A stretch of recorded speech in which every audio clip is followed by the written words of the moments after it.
If you've ever gone to IKEA and ran for the food court, you don't have to do that anymore. We are making tender, juicy Swedish meatballs at home in less than 30 minutes.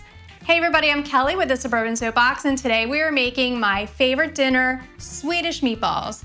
They used to be something that I love to get at IKEA, but no longer because we can make them at home and it doesn't really take that long at all. To make your Swedish meatballs, all you're going to need is a pound of ground beef, 1 egg, some chopped onion, breadcrumbs, and I like to use a panko breadcrumb because they're lighter and less dense than a traditional breadcrumb. We also have heavy cream, flour, nutmeg, olive oil, allspice, salt, pepper, beef stock, and milk.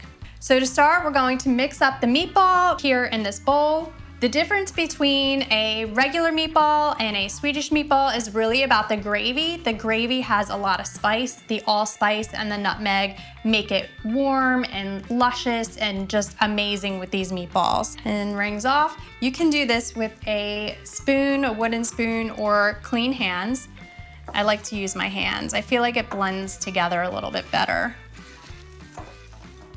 If you want to mellow out the onions a little bit, you can saute them before adding to the meat mixture, but you don't have to do that.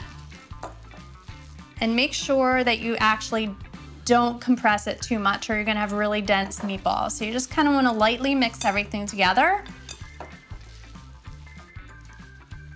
And then, once it's all blended, you're going to roll it into some balls.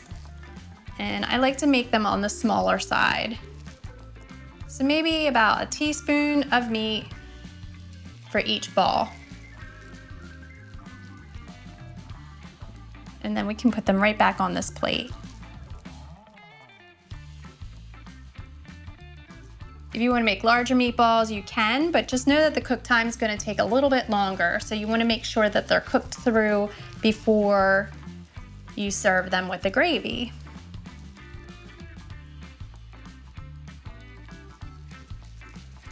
Now that our meatballs are all done, we're gonna go over to the stove, cook them up, and then we're gonna make a very amazing and simple gravy. Add the olive oil to the skillet and we're going to heat that over medium heat. Add the meatballs to the pan and saute them until they're golden brown on all sides. This should take about 7 to 10 minutes. Using a slotted spoon, transfer the meatballs to a clean platter and drain off all but 2 tablespoons of fat. Return the pan to the heat and whisk in the flour. We're gonna whisk this until it's golden brown. You're essentially making a roux. Slowly add the beef stock and whisk until the sauce begins to thicken. Now stir in the cream and continue to cook until the gravy is thick enough to coat the back of a spoon. Return the meatballs to the pan and just simmer them for about 1 to 2 minutes until they're cooked through. All right, our meatballs are done. And I like to just transfer them to a serving bowl and bring it to the table. You can serve it out of the skillet, but you can see like the gravy is just getting even thicker. It's really coating the meatballs amazingly, like a little blanket. So we'll just plop these in a serving bowl and then we'll pour all of that gravy on top.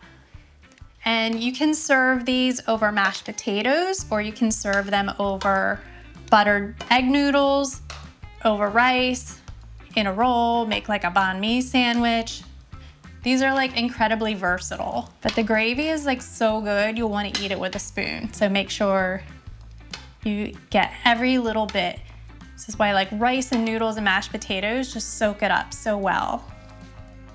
All right, so we're gonna pour all the gravy on top. It's like a soup. There we go. And now I'm just gonna make a little plate with some of the egg noodles that I have here for myself. And at IKEA, they serve it with lingonberries, it's some kind of berry. It's lingonberry jam. And I have some here. It's actually really good. You get that sweet and savory. And I just put a little spoonful on the side of the plate. And now we'll just add some of the meatballs on top.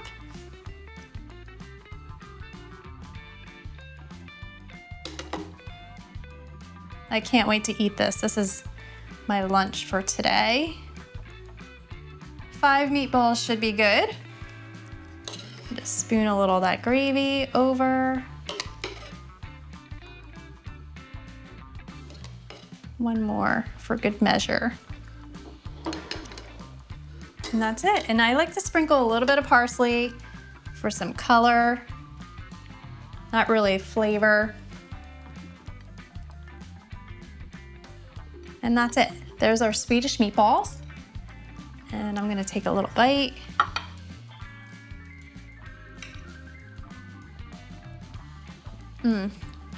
It is so good. Lightly spiced, and you get the creaminess from that gravy. It's so amazing. You have got to make these. If you like this video, please be sure to give me a thumbs up and subscribe to my channel. For more easy recipes, visit the suburbansoapbox.com. Thanks again.